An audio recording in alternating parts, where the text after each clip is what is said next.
Ayan mga kalahi, good morning. Ngayon pala, palibasa layas ng aming tatlo. Nanguha si Agilos ng ano ito. Ubas. Isang uri ng prutas dito sa Taugadiit. Ito yung cherry. Cherry no? Hindi, yung kapartner di ba ni Tom? Cherry. Tom and Cherry. Ayan o. Kinin mo kalahi. Pag kinain mo to,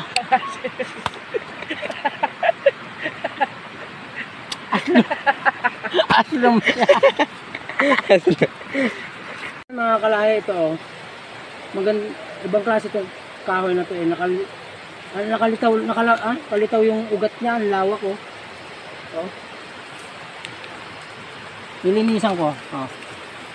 Bigyan mo to. Talagang nakaano siya, nakalitaw.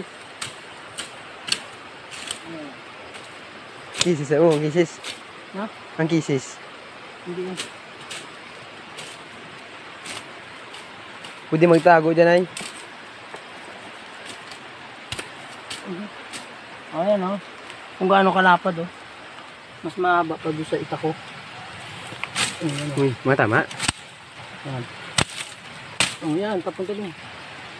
Ay, di ba? Pag tumago ka doon, di ka na makita. Ayan oh, lawak mo. Yung mataas sa kabila. At meron pa. Ito, sama mo to. Ayan.